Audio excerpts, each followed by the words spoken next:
Assalamualaikum warahmatullahi wabarakatuh. Selamat siang Bapak Ibu guru hebat. Salam dan bahagia.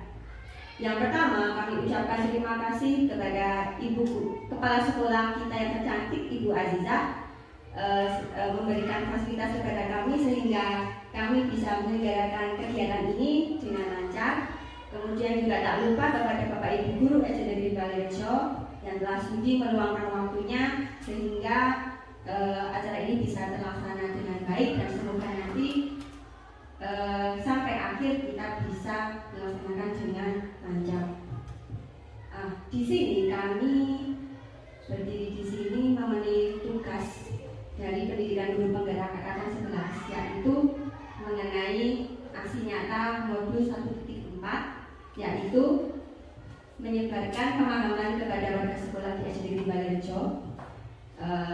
Bisa kita sebut sebagai diseminasi ya, dari apa yang sudah kita pelajari pada eksplorasi konsep pada LMS, dan kita diminta untuk menyebarkan kepada Bapak Ibu guru di SD Negeri Balairejo mengenai budaya positif di sekolah kita. Nah, sebelumnya perkenalan dulu ya. Di sini kami ingin memperkenalkan Bapak Fasil kita yang selalu mendampingi kita dan membimbing kita selama pelaksanaan pendidikan program guru penggerak, Bapak Ibrahim Yasdi, SPD MSI. Beliau adalah seorang guru SMA di Kabupaten Tegal. Kemudian pengajar praktik kita sudah tidak asing lagi ya, Bapak Heri Sulistiawan MPD selaku Kepala Sekolah dan Ketua KIKS Kaca Kecamatan Probolinggo ini. Kemudian kami sendiri yaitu ada Pak Danan Januar, juga saya Dian Puri Amelia sebagai calon guru penggerak angkatan 11. Ya, sebelum kita membuka acara kita pada siang hari ini, ada baiknya jika saya mohon izin untuk membacakan sebuah pantun. Nanti saya mohon Bapak Ibu untuk membantu saya dengan memberikan kata-kata cakep. Jalan-jalan ke Kerambitan, tidak lupa membeli titip. Selamat pagi guru cantik dan tampan. Mari kita ciptakan budaya positif. Pagi-pagi makan kuaci, sungguh enak tak tersisa. Budaya positif adalah kunci untuk membentuk karakter siswa. Terima kasih Bapak Ibu. Kita lanjutkan lagi ya. Tujuan dari diseminasi kita pada hari ini, yang pertama untuk memenuhi tugas aksi nyata pada modul 1.4 mengenai budaya positif di sekolah. Yang kedua, penyebaran pemahaman budaya positif kepada seluruh warga sekolah. Yang ketiga, mengajak warga sekolah untuk bersama-sama menerapkan budaya positif. Dari budaya positif tadi, kita mengambil beberapa konsep inti. Ada 8 di sini, nanti kita akan membagi menjadi 2 sesi. Untuk sesi pertama, saya akan menyebarkan materi mengenai perubahan paradigma belajar. Kemudian yang kedua, disiplin positif. Yang ketiga, posisi kontrol. Dan yang keempat, kebutuhan dasar manusia. Untuk yang selanjutnya, nanti sesi kedua akan diberikan oleh Pak Danang, yaitu mengenai nilai-nilai kebajikan, motivasi perilaku manusia, keyakinan kelas, dan segitiga restitusi. Untuk yang pertama, budaya positif, tentu dari Bapak Ibu guru yang berada di ruangan ini sudah tidak asing lagi dengan istilah budaya positif. Kira-kira apa makna dari budaya positif itu Bapak Ibu guru? Apakah ada yang bisa memberikan pemahaman mengenai makna budaya positif? Monggo. Perilaku yang baik. Oke Pak Danang, terima kasih. Perilaku yang baik. Ada yang lain? Kebiasaan yang Positif, ya. Kebiasaan yang positif. Terima kasih Bu Yas. Ya, jadi budaya positif ini merupakan sebuah keyakinan atau nilai yang sudah disepakati yang nanti akan menjadi kebiasaan bersama. Yang yang nanti akan dilakukan secara kontinu dan konsekuen dalam menerapkan budaya-budaya positif di sekolah kita nanti. Nah, budaya positif itu nanti bisa kita terapkan utamanya di kelas kita masing-masing nih Bapak Ibu. Sebagai contoh, ketika awal tahun pelajaran kami melakukan penyusunan keyakinan kelas. Kalau zaman dahulu bisa kita sebut sebagai peraturan atau tata tertib kelas. Dalam penyusunan keyakinan kelas tersebut, kita bisa melibatkan siswa. Mengapa demikian? Karena ketika kita melibatkan siswa tersebut, mereka akan memiliki kesadaran dan tanggung jawab ketika mereka melakukan sesuatu hal yang sudah mereka sepakati di kelas tersebut. Bahkan nantinya mereka bisa menemukan solusi-solusi atau pemecahan masalah ketika mereka mendapatkan masalah di kelas itu. Seringkali di kelas kita pasti terjadi suatu masalah ya Bapak Ibu, dari siswanya sendiri, individunya, atau mungkin dengan teman atau bahkan dengan kita selaku guru. Budaya positif juga dapat diartikan sebagai perwujudan nilai atau keyakinan universal di sekolah. Jadi budaya positif ini dapat mendorong siswa untuk bertindak, berperilaku, bahkan bisa memberikan proses untuk memerdekakan dirinya sendiri sehingga mereka bisa bertanggung jawab dan penuh kesadaran dalam melaksanakan nilai-nilai kebajikan universal. Apa yang disebut dengan nilai kebijakan universal itu merupakan sebuah nilai yang sudah diterima dan disepakati oleh masyarakat, sudah tidak asing lagi. Di sini sebagai contoh, disiplin, tanggung jawab, terampil, rajin, dan sebagainya. Nah, nanti nilai-nilai kebajikan ini akan lebih lanjut diulas secara kupas tuntas oleh Pak Danang ya, Pak Danang.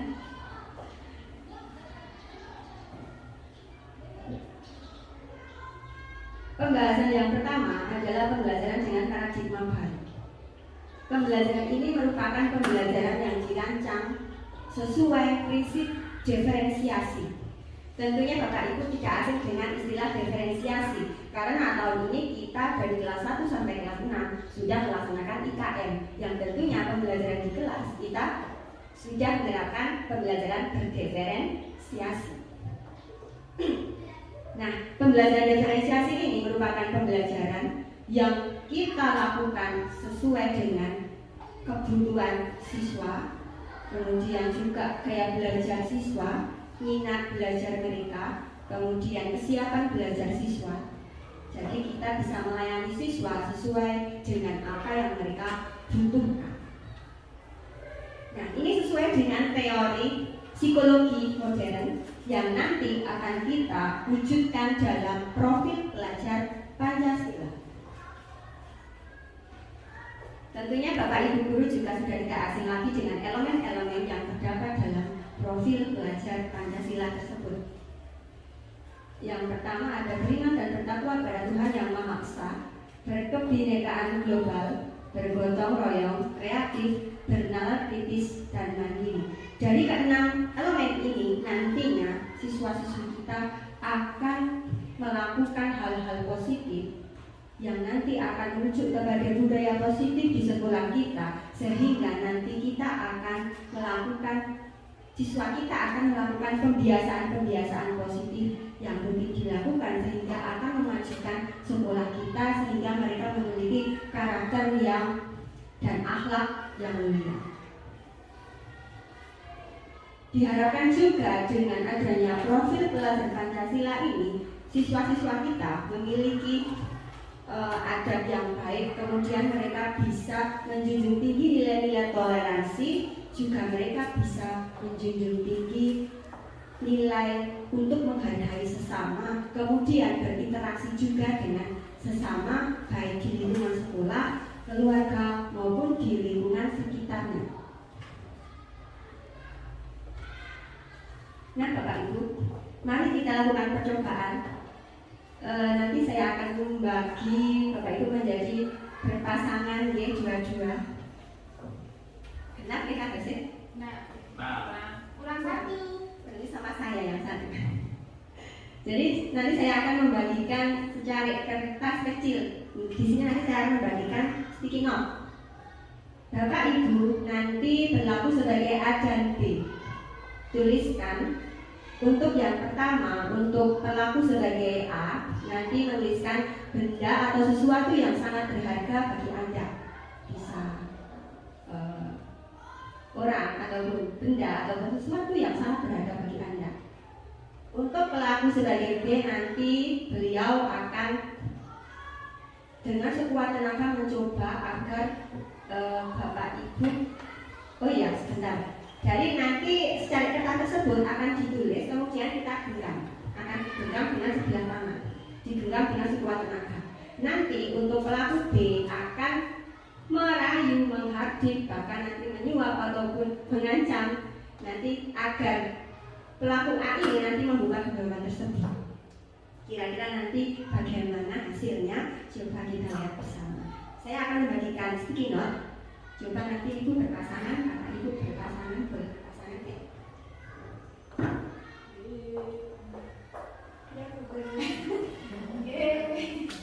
Ini satu, satu. Kelompok satu.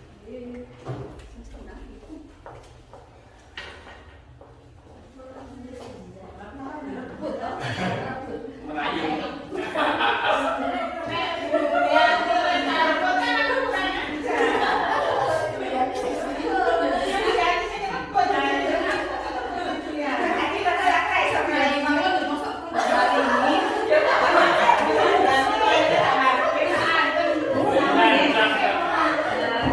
Stikinannya sudah saya bagikan.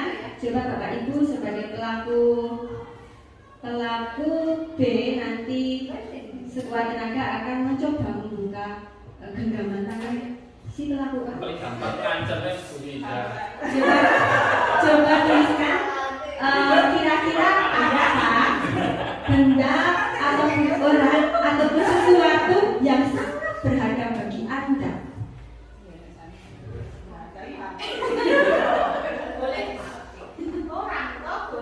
Iya boleh, boleh Bu. Bebas.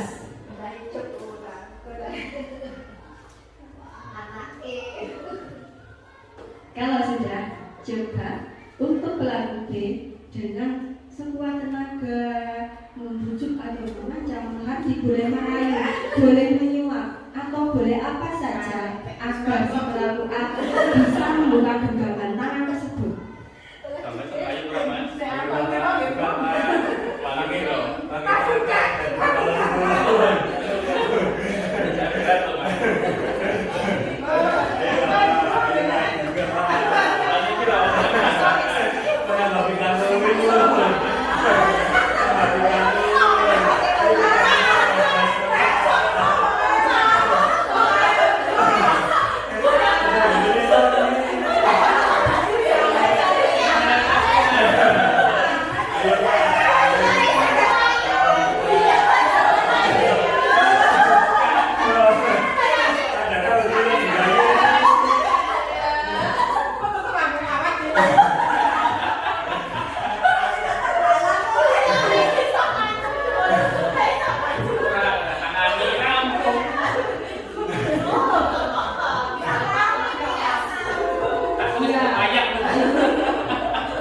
Ternyata bagaimana hasilnya Bapak Ibu?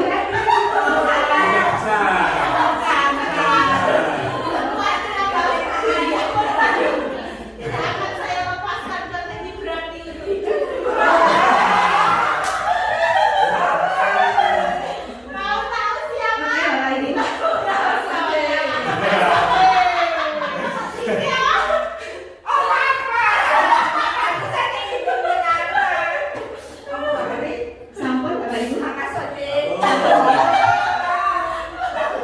Dari percobaan yang tadi kita lakukan, ternyata ada dua kemungkinan. Yang pertama, nanti kita bisa bisa merayu, mengancam ataupun menyuap, bisa membuat genggaman menahan kita. Yang kedua, tetap bertahan dengan genggaman tersebut. Tapi ternyata pada ruangan ini semua tetap bertahan dengan genggamannya masing-masing nih.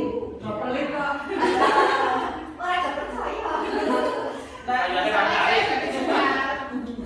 Jadi ini sesuai dengan choice theory yang dikemukakan oleh William Glasser. Dan nantinya beliau akan meluruskan miskonsepsi mengenai makna teori kontrol.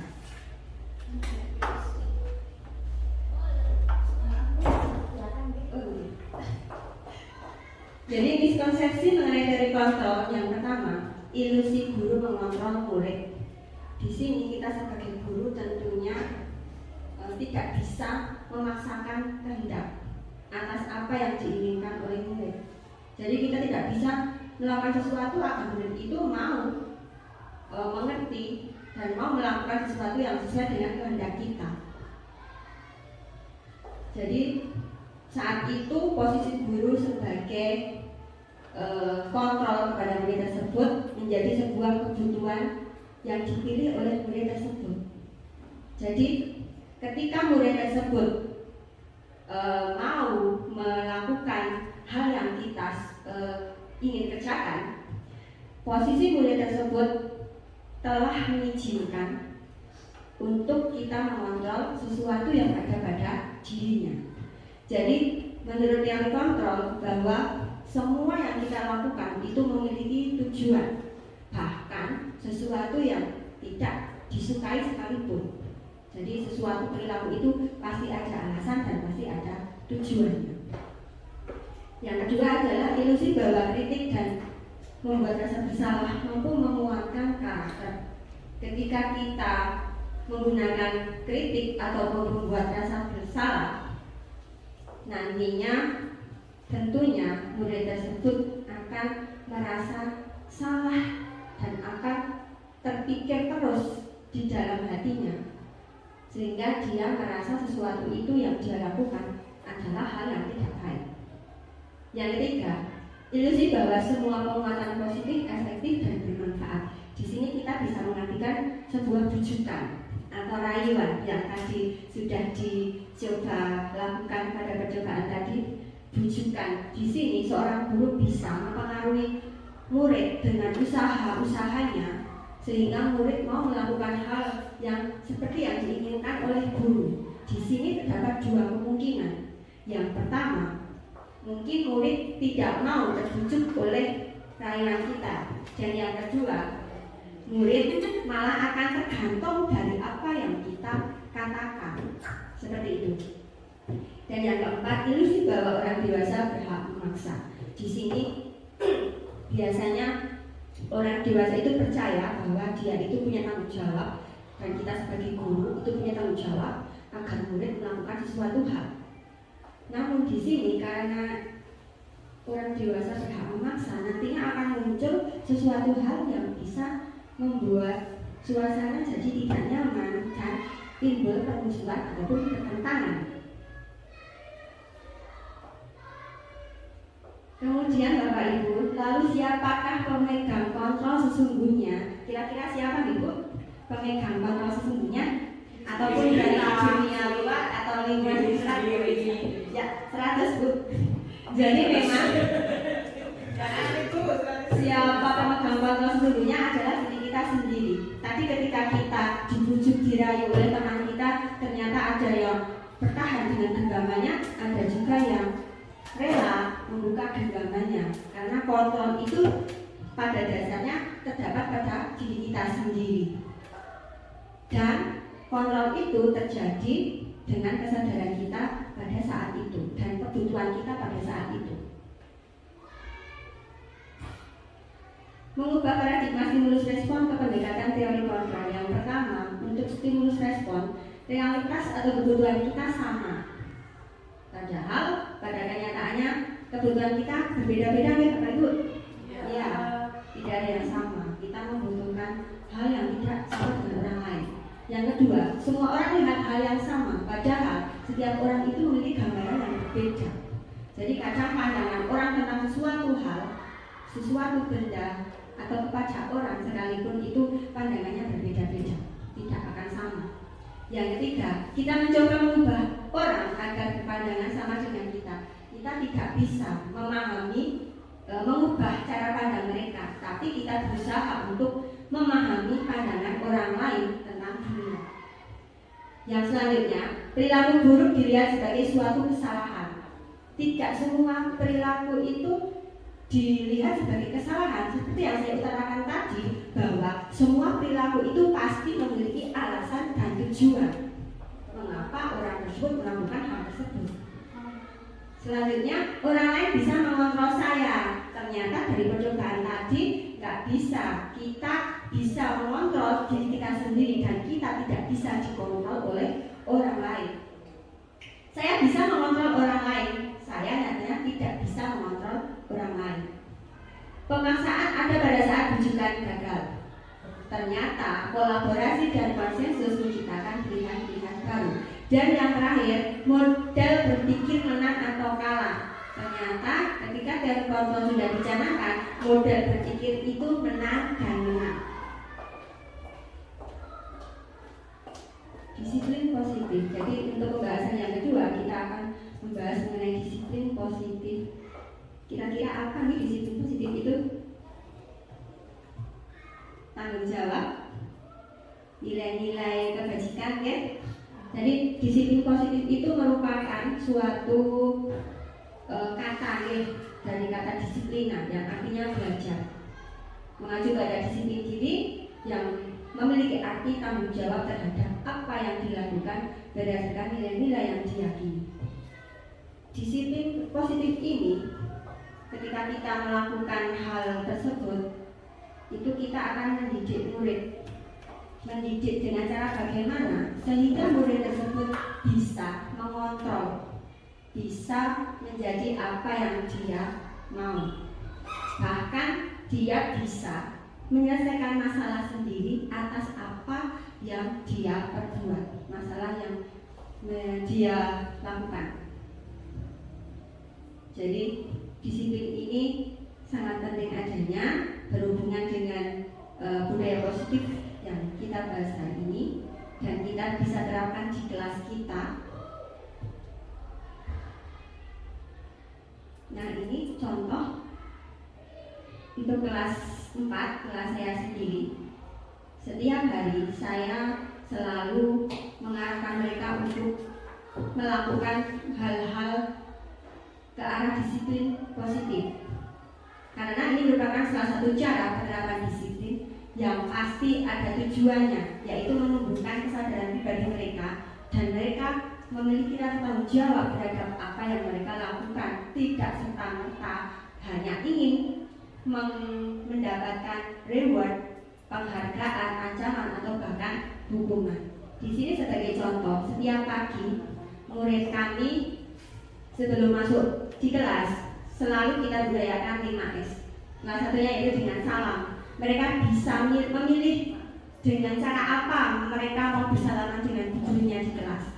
Bisa dengan salaman seperti biasa, atau mungkin dengan tos, atau mungkin dengan berpelukan dengan ibu gurunya. Nah, seperti itu. Jadi sesuai dengan keinginan mereka masing-masing. Kemudian juga di sini saya juga ingin menerapkan budaya disiplin, yaitu antri, budaya antri. Jadi mereka agar selain di kelas selalu rapi dan tertib masuk ke kelas, di lingkungan sekitar mereka juga bisa menerapkan budaya antri tersebut. Selanjutnya, ketika tahun awal ketika masuk kelas 4, anak-anak saya minta kolaborasinya untuk menyusun keyakinan kelas. Jadi secara bersama-sama kami menyusun kalimat-kalimat positif yang isinya berupa kesepakatan atau keyakinan, atau kalau zaman dahulu peraturan yang akan diyakini oleh semua warga kelas tersebut. Jadi kami melibatkan siswa dalam penyusunannya supaya mereka mengerti dan memiliki kesadaran sendiri dan punya rasa tanggung jawab. Ketika mereka melanggar atau menyimpang dari kegiatan yang dia lakukan, mereka pasti akan ingat keyakinan kelas apa yang mereka tulis. dan nanti tentunya siswa bahkan bisa mencari solusi atas permasalahan yang mereka hadapi di kelas.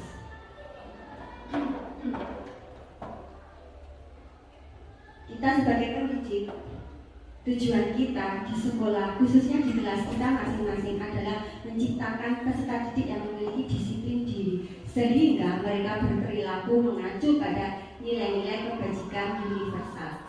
Tadi saya sudah mengatakan bahwa nilai kebajikan universal ini adalah nilai yang sudah diterima dan diyakini oleh sebagian besar masyarakat, dan memiliki motivasi intrinsik dalam berubah perilaku ke arah yang lebih baik. Biasanya anak tersebut memiliki dua motivasi, yaitu motivasi intrinsik dan ekstrinsik. Untuk motivasi ekstrinsik biasanya ketika guru memberikan iming-iming berupa nanti kalau anak-anak bisa menjawab nilai 100 akan diberi bintang. Nah, itu dari motivasi dari luar ya, motivasi intrinsik. Untuk ekstrinsik, untuk motivasi intrinsik itu dari dalam pribadi mereka sendiri, karena mereka sudah sadar dengan apa yang mereka yakini dan yang sudah disepakati.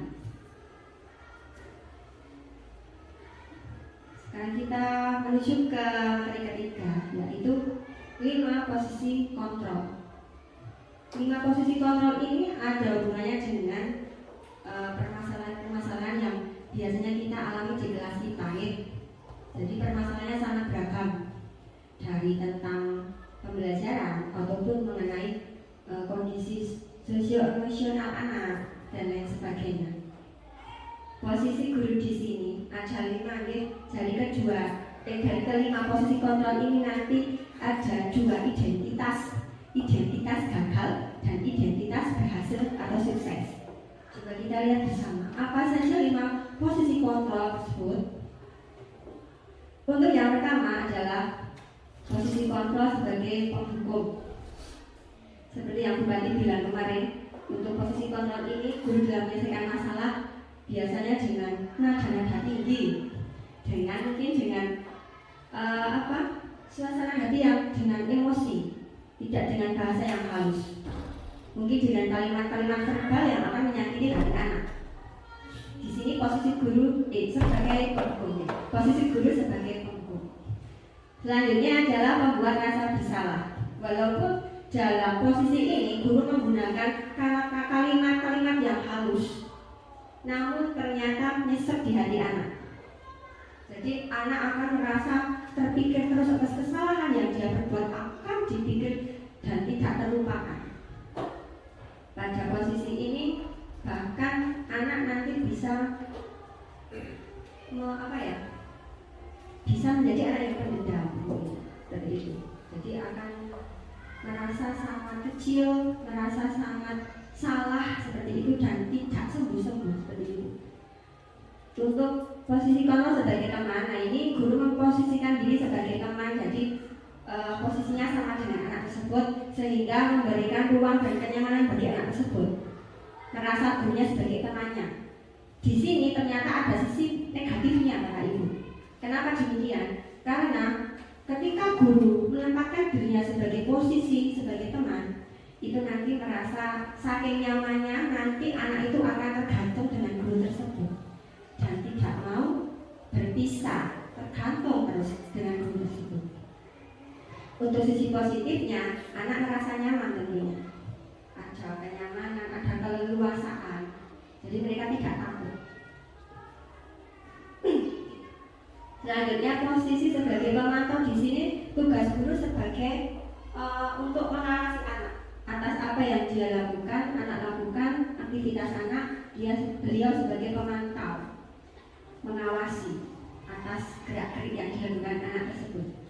Dan yang terakhir adalah manajer. Posisi ini posisi yang paling baik dari kelima posisi kontrol ini.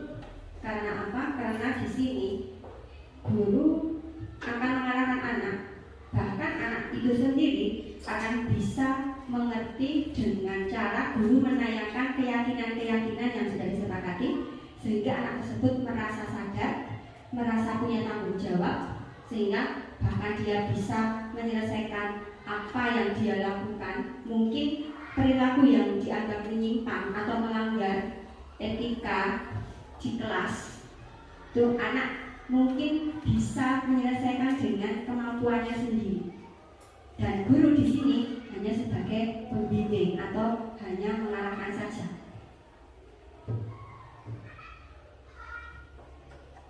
Sebagai penghukum, seorang penghukum bisa menggunakan hukuman fisik maupun verbal.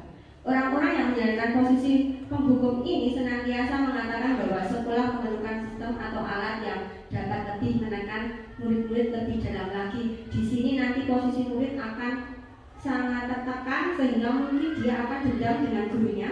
Bahkan mungkin ketika guru memarkirkan kendaraannya, dia akan gemboski, karena dia merasa tidak suka, dendam dengan guru tersebut saking galaknya.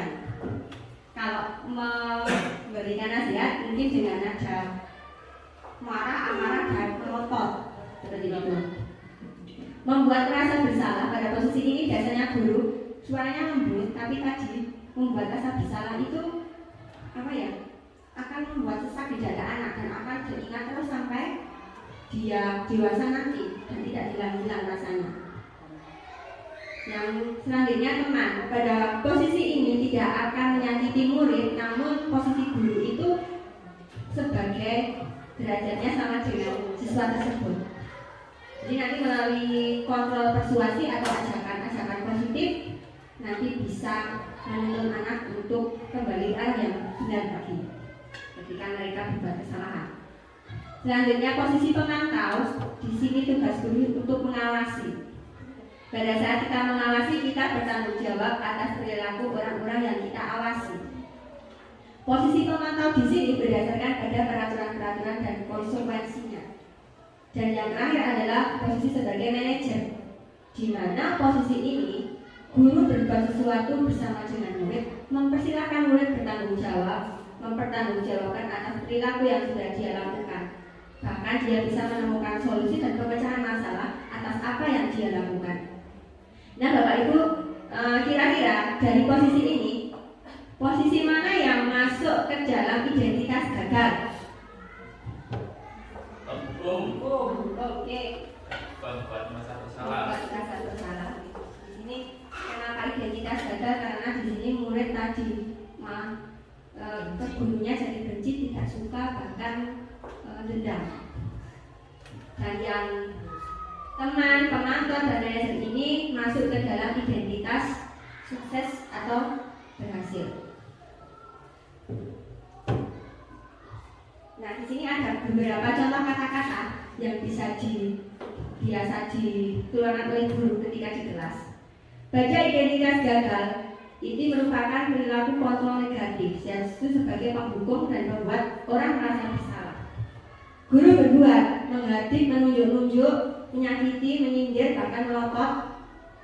Guru berkata, kalau kamu tidak melakukannya, saya akan. Nanti biasanya nadanya berupa ancaman, mengancam siswa tersebut supaya patuh pada perintahnya. Hasilnya nanti akan jadi anak yang pemberontak, pendendam, dan menyalahkan orang lain. Untuk kontrol pada identitas gagal yang kedua, yaitu membuat orang merasa bersalah. Di sini guru berbuat perilaku bercerana, menunjukkan kekecewaan yang mendalam.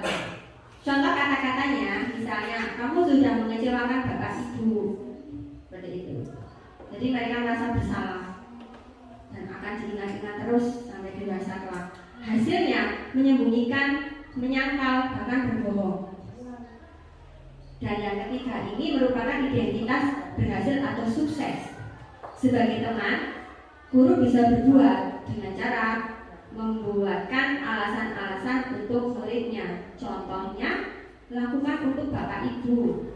Ya sudah, nanti bapak ibu bantu bereskan. Ayolah, tolonglah bapak ibu, guru. Saya seperti itu. Dengan nada-nada seperti memposisikan diri sebagai temannya. Hasilnya, dia akan ketergantungan dengan ibu guru atau bapak gurunya. Selanjutnya posisi sebagai pemantau, menghitung dan mengukur. Contoh perkataannya misalnya, apa peraturannya, apa konsekuensi atau sanksinya, apa yang telah kamu lakukan, apa yang terjadi sekarang. Itu mereka menggunakan kata-kata yang lebih halus. Kemudian hasilnya nanti akan menyesuaikan bila diawasi. Yang terakhir adalah manajer. Posisi guru di sini biasanya mengajukan pertanyaan-pertanyaan yang sifatnya membangun. Di sini misalnya apa yang sudah kita yakini ini berhubungan dengan keyakinan kelas yang sudah anak-anak sepakati bersama di kelas. Apa kamu meyakini hal tersebut? Kalau kamu meyakininya, kamu mau memperbaikinya. Kalau kami memperbaikinya, jadi kira-kira hal tersebut akan menggambarkan apa tentang dirimu. Nanti hasilnya akan menguatkan watak dan karakter anak tersebut. Nah, Bapak Ibu, di sini ada beberapa kalimat yang biasanya guru utarakan di kelas. Kira-kira ini termasuk kelima posisi kontrol yang mana? Yang pertama, saya kecewa sekali dengan kamu. Kira-kira masuk ke mana nih Bapak Ibu? Merasa bersalah. Merasa bersalah. Nanti kita lihat jawabannya bersama-sama. Yang kedua, kamu tidak pernah benar melakukannya. Yang ketiga, ayolah lakukan demi Bapak Ibu. Apakah kamu mau mendapatkan stiker bintang hari ini? Mantap, yes. Oke, nanti kita lihat bersama-sama. Yang terakhir, kamu selalu yang paling terakhir. Bagaimana kamu bisa menyelesaikan masalah ini? Yang terakhir, kamu selalu yang paling terakhir. Pembuat rasa bersalah. Jadi contoh-contoh kata-kata yang selalu diutarakan guru ketika di kelas, nih. Ada contoh lagi ini. Iya, memang. Susah sekali untuk memposisikan kita sebagai kontrol yang menyusun identitas sukses. Memang susah sekali dalam mengingat siswa kita memang beragam. Apa karakternya sesuai karakternya masing-masing. Yang pertama ini terlambat lagi, pasti terlambat, selalu datang terlambat. Kapan bisa dalam tepat waktu? Ya. Yang kedua, selalu, pasti selalu yang terakhir selesai. Ya sudah, kali ini tidak apa-apa. Nanti ibu bantu bereskan.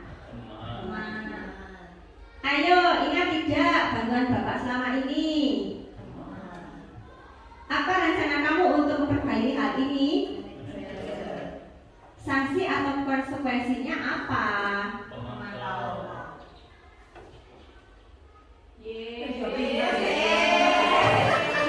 Silakan ibu semuanya. Jadi itu gimana nih?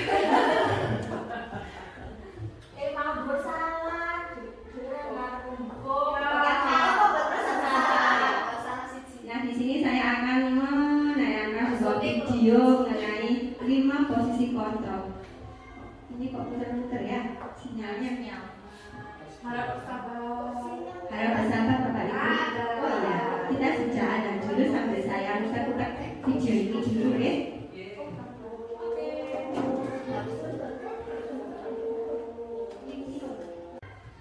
Nah Bapak Ibu, di sini saya akan menayangkan sebuah video mengenai 5 posisi kontrol diri.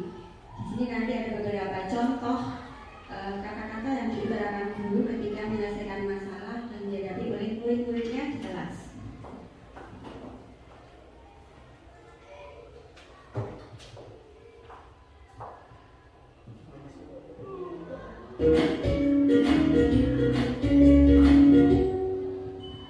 Salam bahagia Ibu dan Bapak Guru hebat.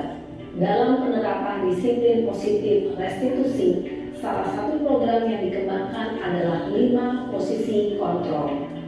5 posisi kontrol dalam restitusi adalah proses perjalanan seorang pendidik agar dapat mengenali dirinya. Pada video kali ini, kita akan membahas tentang 5 posisi kontrol yang dikembangkan oleh Diane Dawson dan contoh penerapannya.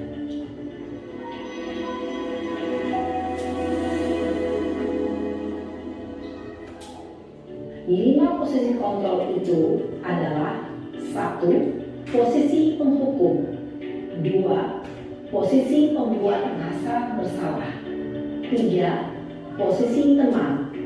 4. Posisi pemantau atau monitor. Dan 5. Posisi manajer.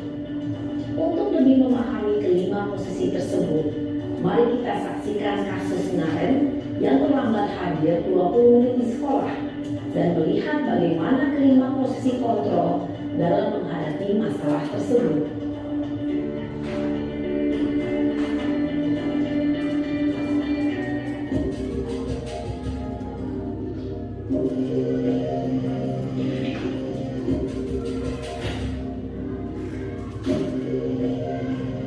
Naren! Sini kamu! Selamat pagi Bu. Selalu terlambat. Kamu deh, pasti terlambat.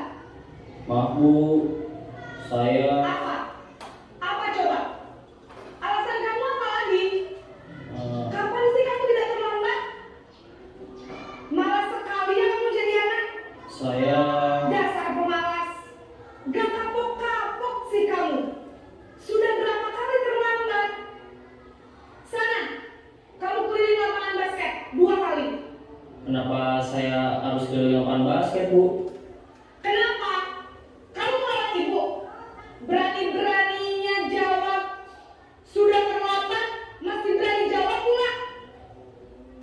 Sekarang, keliling lapangan basket 5 kali sekalian. Biar kapok. Cepat. Pergi sana ke lapangan basket. Posisi penghukum biasanya berbicara dengan nada tinggi, menghardik, menunjuk-nunjuk, menyakiti, dan menyindir. Hukuman bisa berupa fisik maupun psikis. Ibu dan bapak guru hebat. Dampak yang terjadi pada murid ketika guru berada pada posisi penghukum adalah murid cenderung akan memberontak, bahkan menyimpan dendam.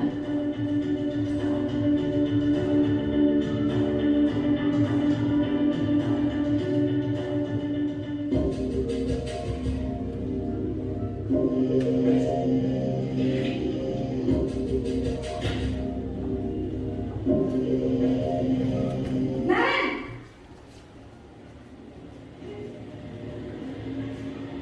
Selamat pagi Bu. Naren. Kamu kenapa terlambat lagi, nak? Ya Tuhan, Naren. Kamu senang ya bikin ibu susah ya? Kalau kamu terlambat lagi, nanti ibu yang ditegur bapak kepala sekolah, nak. Disangka ibu tidak bisa membina kamu. Duh, gimana ini? Maaf Bu. Duh, Gusti Naren. Kamu suka ya kalau ibu ditegur bapak kepala sekolah? Terus, sekarang ibu harus tulis apa ini di buku absen? Ini kamu sudah sering terlambat loh. Ibu harus apa coba? Maaf Bu. Maaf sekali. Ya sudah, lain kali jangan bikin ibu susah lagi ya nak ya. Ibu tidak akan kuat lagi kalau kamu gini terus. Bisa jantungan kalau ibu ditegur bapak kepala sekolah. Sana cepat ke kelas. Maaf ya Bu. Maaf sekali. Posisi pembuat rasa bersalah berbicara dengan nada tenang, cenderung lembut. Namun kata-kata yang diutarakan membuat murid merasa menjadi orang yang gagal, memandang buruk dirinya sendiri, merasa tidak berharga, dan tidak sanggup membahagiakan orang lain. Ketika guru mengambil posisi pembuat rasa bersalah, murid akan menganggap dirinya yang bersalah dan ia akan menyimpan emosi negatif tersebut di dalam dirinya.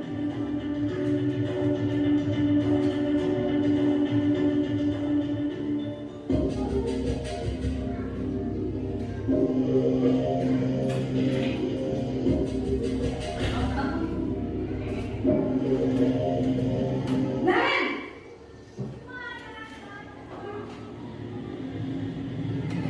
Selamat pagi Bu. Wah, sudah jam berapa ini nak? Terlambat lagi ya sayang. Iya Bu. Habis ibu saya lupa bangunkan saya Bu. Kamu malah menyalahkan ibu kamu. Kamu bukannya anak yang larinya paling kencang. Kok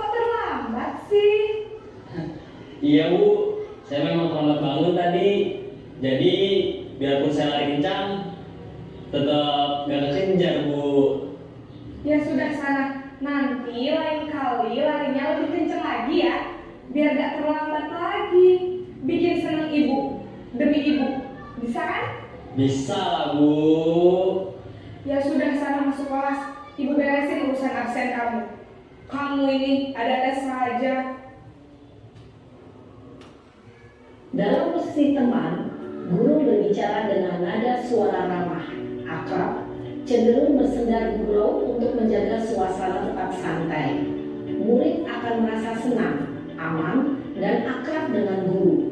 Identitas yang tercipta adalah identitas sukses atau berhasil. Namun, perlu diingat, karena ini masih dorongan eksternal, maka ada faktor ketergantungan dari murid kepada orang tertentu. Di sini, guru absennya, sehingga di lain waktu, murid bisa berperilaku baik, namun hanya kepada orang-orang tertentu saja.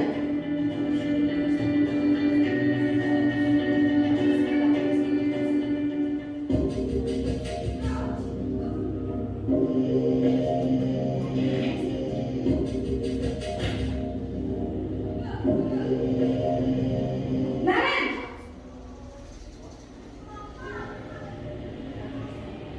Selamat pagi Bu.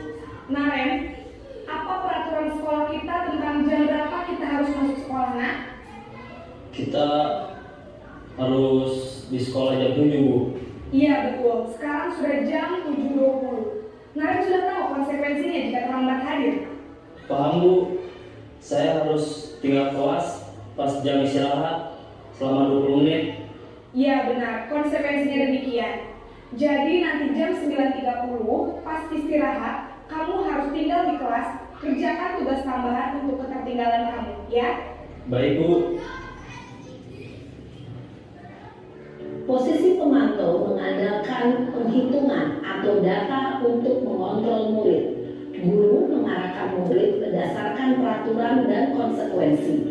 Seorang pemantau menunjukkan bahasa tubuh dan ekspresi wajah yang datar dan cenderung formal.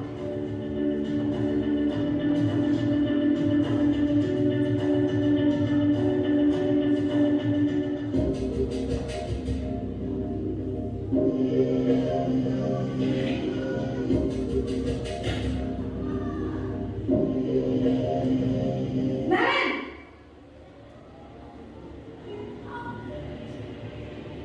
Selamat pagi Bu. Selamat pagi Naren. Maaf Bu, saya terlambat. Iya, sekolah masuknya jam 7, sekarang sudah jam 7.20. Jadi sekarang bagaimana ini Naren? Maaf Bu, saya lupa setel alarm saya semalam. Baiklah, menurut kamu, keyakinan sekolah yang mana yang perlu kamu tingkatkan? Menghargai diri sendiri dan orang lain mungkin ya Bu. Setuju. Jadi, apakah Naren meyakini prinsip saling menghormati tersebut? Iya Bu, saya meyakininya. Apakah Naren bersedia memperbaiki masalah keterlambatan ini? Bersedia Bu. Bagaimana kamu akan perbaiki masalah keterlambatan ini?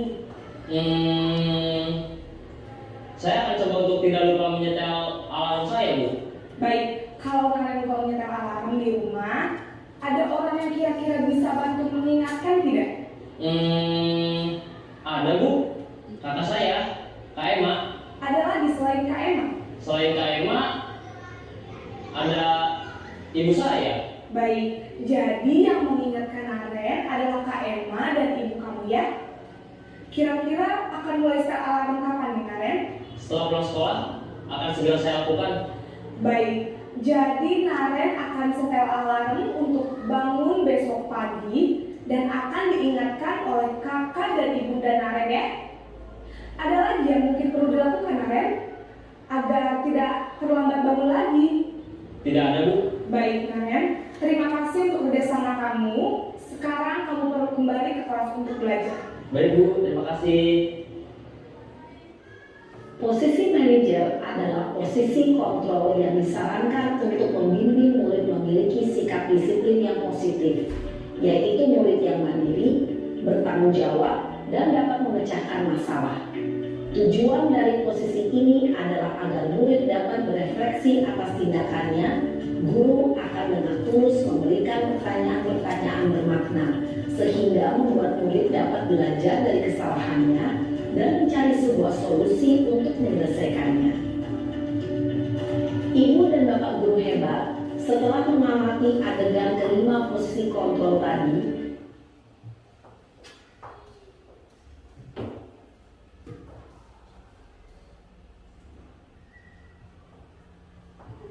nah Bapak Ibu, dari video tadi, kira-kira posisi kontrol yang paling tepat, posisi kontrol yang di bagian mana nih? Manajer, teman, dan pemantau. Nah, sekarang kita lanjutkan ke materi yang keempat, yaitu mengenai kebutuhan dasar manusia. Jadi setiap manusia, setiap orang itu pasti memiliki kebutuhan yang harus dipenuhi. Siswa juga tentunya memiliki kebutuhan yang harus mereka penuhi. Kadang ada siswa yang salah satu kebutuhannya tidak terpenuhi, mereka akan melakukan hal-hal yang biasanya mereka langgar atau biasanya mereka melakukan dengan hal yang menyimpang. Mungkin di kelas ketika anak-anak melakukan hal itu, mereka akan caper dengan gurunya. Nah, mengapa demikian? Karena mungkin di rumah dia kurang perhatian dari orang tuanya. Jadi salah satu contoh itu merupakan kebutuhan dasar dari manusia, khususnya pada peserta didik kita. Jadi kebutuhan dasar manusia itu merupakan segala sesuatu yang kita lakukan untuk mendapatkan apa yang kita inginkan. Seluruh tindakan yang kita lakukan memiliki tujuan tertentu, dan semua usaha terbaik yang kita lakukan adalah dalam rangka agar kebutuhan dasar kita terpenuhi dengan baik. Di sini ada sebuah kasus, Bapak Ibu. Ibu Ambar, guru wali kelas 2A di SD Pelita Hati, sedang bingung menghadapi ulah salah satu murid di kelasnya, yaitu Doni. Beberapa anak di kelas 2A telah datang padanya dan mengeluhkan Doni yang seringkali meminta bekal makan siang mereka dengan paksa. Jika Anda menghadapi situasi seperti Ibu Ambar, apa yang akan Anda lakukan? Dan menurut Anda, kira-kira apa alasan Doni melakukan hal tersebut? Jadi merujuk dari apa yang dialami, situasi yang dialami oleh Bu Ambar, di sini Bu Ambar perlu untuk mencari permasalahan dan alasan kenapa Doni melakukan hal tersebut. Yang pertama, mungkin karena dia tidak diberi bekal oleh orang tuanya sehingga dia merasa lapar. Jadi Doni istilahnya muri ikan cani, ya. Karena dia merasa lapar, dia ingin mencari kebutuhan dasar sebagai bertahan hidup, untuk bertahan hidup, karena dia merasa lapar. Yang kedua, mungkin Doni merasa senang ketika dia menjahit teman-temannya. Jadi ada kepuasan tersendiri ketika dia melakukan hal tersebut. Itu sesuai dengan kebutuhan akan kesenangan. Dia merasa senang melakukan hal tersebut. Yang ketiga, mungkin Doni ingin menjadi bagian dari suatu kelompok. Dia ingin merasa diterima oleh teman-temannya. Dia ingin menerima rasa kasih sayang dari gurunya atau teman-temannya. Itu beberapa contoh alasan-alasan mungkin yang dialami oleh Doni ketika melakukan hal tersebut. Nah, kebutuhan dasar manusia itu meliputi apa saja? Yang pertama adalah bertahan hidup atau survival. Di sini kita sebut sebagai kebutuhan primer atau kebutuhan pokok, yaitu kebutuhan yang mendasar dan harus kita penuhi. Misalnya makanan, pakaian, tempat tinggal, keamanan, dan kesehatan. Pada kasus di atas, ternyata Doni ketika dia melakukan hal tersebut, dia mungkin merasa lapar karena dia tidak diberi bekal oleh orang tuanya, sehingga dia memenuhi kebutuhan dasar, yaitu bertahan hidup, membutuhkan makanan. Yang kedua, kasih sayang dan rasa diterima. Di sini diartikan sebagai rasa diterima, dipedulikan, berbagi, kerjasama, menjadi bagian dalam kelompoknya. Jadi mungkin Doni melakukan hal itu karena dia ingin merasa diterima oleh teman-teman penilaian dari teman-temannya. Yang ketiga, penguasaan. Ini berupa harga diri, keinginan untuk dianggap, memimpin, berpartisipasi, diakui, dan didengar. Misalnya Doni melakukan hal tersebut karena dia ingin merasa jadi pemimpin dari teman-temannya, biar teman-temannya takut. Jadi anak memiliki kepuasan tersendiri ketika dia melakukan hal tersebut. Nah, di sini kebutuhan yang ingin dipenuhi Doni adalah kebutuhan akan penguasaan. Selanjutnya yang keempat adalah kebebasan. Yang meliputi mandiri, memiliki pilihan, mencoba hal baru, mampu mengendalikan arah dirinya. Pada kasus Doni tersebut, bisa kita ambil contoh, mungkin Doni diberi bekal oleh ibunya monoton, makanannya itu monoton, jadi dia merasa bosan, sehingga dia ingin mencicipi makanan-makanan dari teman-temannya. Di sini dia memposisikan diri untuk mendapatkan kebutuhan akan kebebasan. Dan yang terakhir adalah kebutuhan akan kesenangan. Misalnya bermain, humor, antusiasme, ataupun tertawa. Ketika Doni ingin memenuhi kebutuhan akan kesenangan, misalnya tadi Doni dengan cara mengganggu teman-temannya, menjadi teman-temannya, dia merasa senang ketika teman-temannya misalnya jengkel ataupun tidak nyaman seperti itu. Jadi 5 kebutuhan dasar yang peserta didik kita harus penuhi ada 5 seperti yang sudah tadi saya utarakan. Contoh kasus di sini, seorang murid yang tidak begitu berhasil secara akademik, mungkin dia agak lelet ataupun mungkin pembelajarannya agak kurang dalam menerima pelajaran di kelas. Jadi mungkin dia membutuhkan kebutuhan akan penguasaan karena dia kebutuhan tersebut tidak terpenuhi di sekolah. Oleh karena itu mungkin dia akan melakukan hal-hal yang melanggar ataupun menyimpang. Misalnya untuk memenuhi kebutuhannya dia mencoba mengatur orang lain di lapangan bermain, bahkan menyakiti teman-temannya secara fisik ataupun mungkin dengan kalimat-kalimat verbal yang menyakiti hati teman-temannya. Jadi sebagai guru hendaknya kita dapat melibatkannya dalam kegiatan yang memberi peluang murid tersebut membuat pencapaian yang berarti.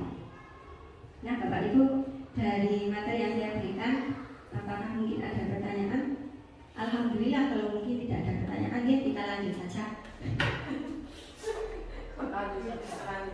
Nah, sekarang seperti tidak tegang Bapak Ibu, kita ada baiknya melakukan senam otak untuk melatih konsentrasi supaya kita tidak sepaneng ya. Monggo saged berdiri dan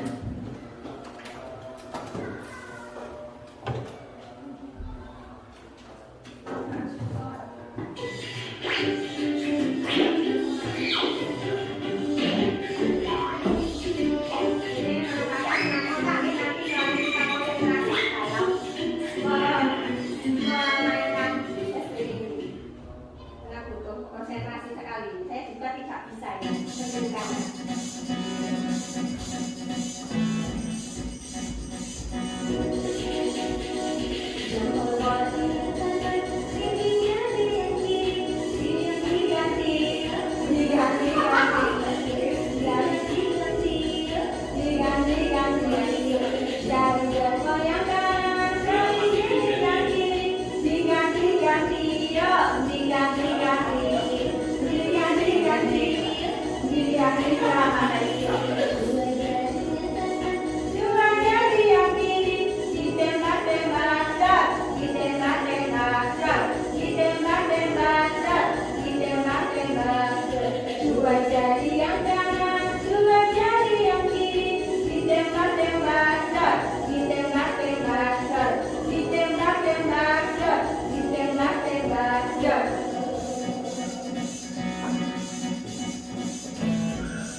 Diganti yuk diganti-ganti. 5 jari yang kanan, 5 jari yang kiri. Kanan tutup hidung, kiri tutup telinga. Diganti-ganti yuk diganti-ganti. Diganti-ganti yuk diganti-ganti. 5 jari yang kanan menjadi malu. Cok cok cok, cok cok cok. 5 jari yang kiri jari gergaji. Rege rege reg, rege rege reg. Cok cok cok, rege rege reg. Cok cok cok, rege rege reg.